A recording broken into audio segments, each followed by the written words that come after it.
So as you know, the main function of DNA is the storage and transmission of genetic information.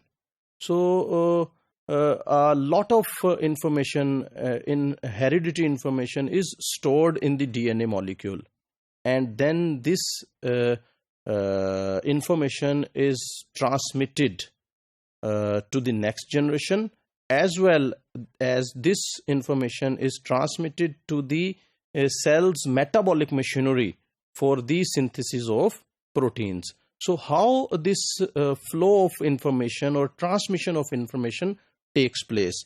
The central dogma outlines the flow of genetic information during growth and division of the cells. So when the cell is growing, it needs proteins.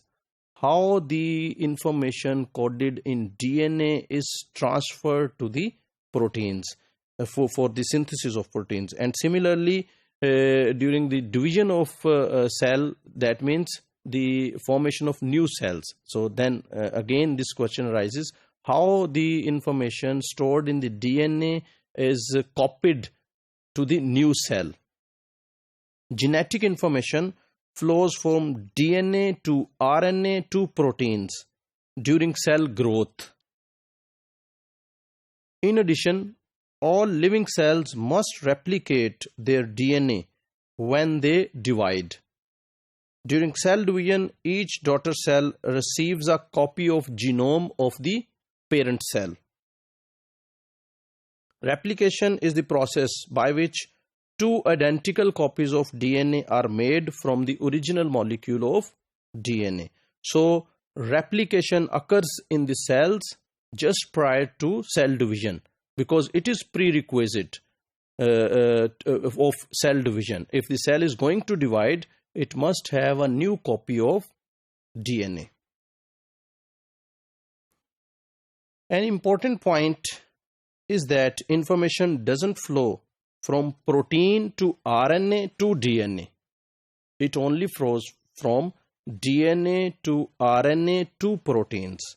However, flow of information from RNA backwards to DNA is possible in certain cases due to the presence or operation of a special enzyme which is reverse transcriptase. So reverse transcriptase catalyzes the synthesis of DNA from RNA.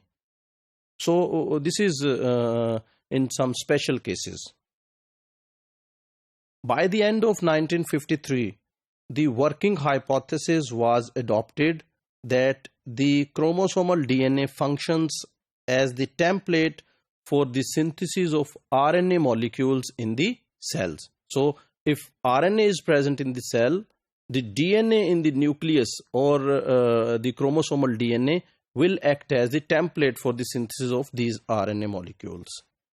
These RNA molecules are subsequently moved to the cytoplasm, where they determine the arrangement of amino acids within the protein. So after synthesis, these RNA molecules come to the cytoplasm, where synthesis of protein take place.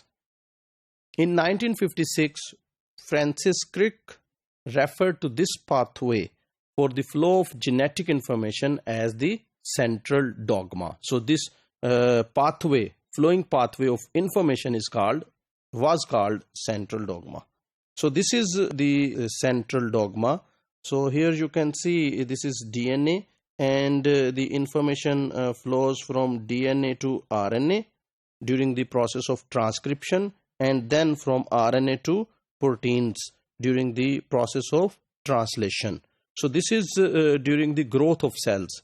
However, for the replication or for the cell division, the DNA must be copied, and the direction is like this, pre-existing DNA. An important point in the above equation is that the two arrows are unidirectional. So this means that RNA sequences are never determined by protein subunits or protein templates. Similarly, DNA can never be synthesized from DNA. So that's why the unidirectional arrows are used in this equation. The idea that proteins never serve as template for RNA synthesis has stood the test of time. However, RNA chains sometimes do act as templates for the synthesis of DNA chains of complementary sequence. So, RNA can synthesize DNA of complementary sequence. Such reversals of the normal flow of information are very rare events as compared with the enormous number of RNA molecules being synthesized on the DNA templates. So sometimes in special circumstances, as I mentioned earlier, where the reverse transcriptase activity is present, only there RNA can be used as a template for the synthesis of DNA. Thus, the central dogma, as originally proclaimed more than 50 years ago, still remains essentially valid.